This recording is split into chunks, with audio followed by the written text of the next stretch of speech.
बात हरियाणा के सियासी घमासान से हैं। हरियाणा कांग्रेस की प्रदेश अध्यक्ष कुमारी शैलजा के सुर से सियासी संग्राम छिड़ गया है। दरअसल कांग्रेस ने दावा किया कि बीजेपी सरकार के कई विधायक कांग्रेस के संपर्क में हैं और ऐसी स्थिति में हरियाणा में कुछ भी हो सकता है, यानी खट्टर सरकार खतरे में है।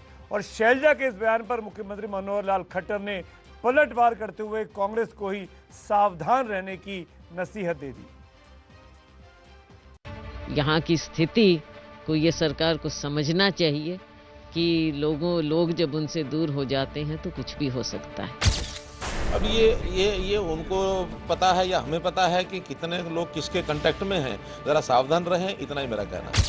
हरियाणा में एक बार फिर सियासी पारा गरमाया हुआ है और इस सियासी पारे के बढ़ने की वजह है कांग्रेस प्रदेश अध्यक्ष कुमारी शैलजा का ये बयान।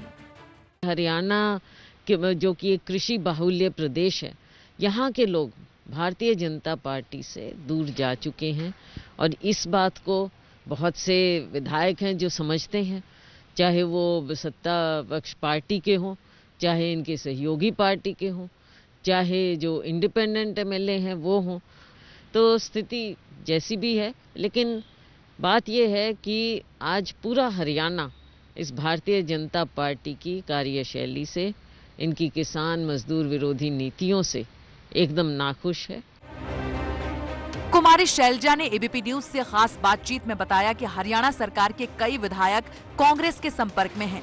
इन विधायकों की लिस्ट में बीजेपी और बीजेपी की सरकार में सहयोगी पार्टी जेजेपी और निर्दलीय विधायक शामिल हैं। इस खुलासे के बाद हरियाणा में एक बार फिर सरकार गिराने और बनाने की चर्चा गर्म हो गई, जिसके बाद बीजेपी तुरंत एक्शन में आ गई। हरियाणा के मुख्यमंत्री मनोहर लाल खट्टर ने पलटवार करते हुए कहा कि कांग्रेस सावधान रहे, बीजेपी को अच्छे से पता है कि कौन किसके संपर्क में है। अब ये उनको पता है या हमें पता है कि कितने लोग किसके कांटेक्ट में हैं, जरा सावधान रहें, इतना ही मेरा कहना है। अब ये उनको पता है या हमें पता है कि कितने लोग किसके कांटेक्ट में हैं, जरा सावधान रहें, इतना ही मेरा कहना है। दिल्ली बॉर्डर पर जो किसानों का आंदोलन चल रहा है, इस आंदोलन में ज्यादातर किसान पंजाब और हरियाणा से हैं और कांग्रेस का कहना है कि केंद्र और राज्य की बीजेपी सरकार की नीतियां किसान विरोधी हैं और इससे हरियाणा में बीजेपी सरकार अपना भरोसा खो चुकी है। ऐसे में कुछ भी हो सकता है। हरियाणा के डिप्टी सीएम और जेजेपी के मुखिया दुष्यंत चौटाला ने 2 दिन पहले प्रधानमंत्री नरेंद्र मोदी और गृह मंत्री अमित शाह से मुलाकात की थी। सूत्रों के हवाले से खबर है कि दुष्यंत चौटाला ने पीएम मोदी के साथ 1 घंटे चली बैठक में किसान आंदोलन और हरियाणा के दूसरे कई मुद्दों पर चर्चा की।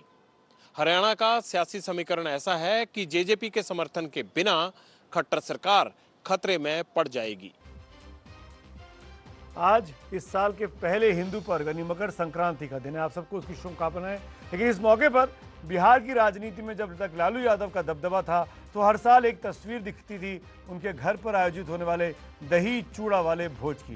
लेकिन आज कई सालों से जब लालू सक्रिय राजनीति से दूर हैं, जेल में हैं, अपने परिवार से दूर हैं, ऐसे में जेल की सजा काट रहे अपने पिता की कमी को पूरा करने का काम तेज प्रताप यादव ने किया, पूरी तरह लालू की लाइन पर चलते हुए।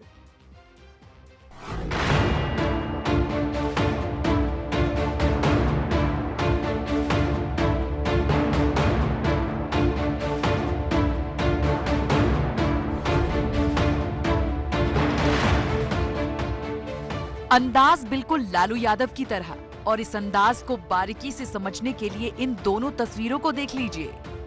पहली तस्वीर तब की है जब लालू यादव बाहर होते थे और मकर संक्रांति के दिन घर पर दही चूड़ा का भोज कराया करते थे। लालू जेल में हैं तो उनकी परंपरा को उनके बड़े सुपुत्र तेज प्रताप आगे बढ़ा रहे हैं। बिल्कुल वही स्टाइल है जैसा लालू प्रसाद यादव का देखा जाता था, बिल्कुल उसी स्टाइल में दे रहे हैं, उसी स्टाइल में दे रहे हैं। बिल्कुल सही बात। और बिहार में दही चूड़ा के भोज का महत्व इसलिए भी ज्यादा होता है क्योंकि इसी भोज पर सरकारें बनती और बिगड़ती तक हैं। पिछले कई दिनों से बिहार की राजनीति में टूट फूट की आशंका जाहिर की जा रही है और कहा यह जा रहा है कि मकर संक्रांति यानी आज के बाद किसी भी दिन बिहार की राजनीति में भूचाल आ सकता है। और फिलहाल वक्त हो रहा है ब्रेक का। ब्रेक के उस पार बात करेंगे भारत की बात में डर कर ममता गठबंधन पर आई। आप देखते रहिए एबीपी न्यूज।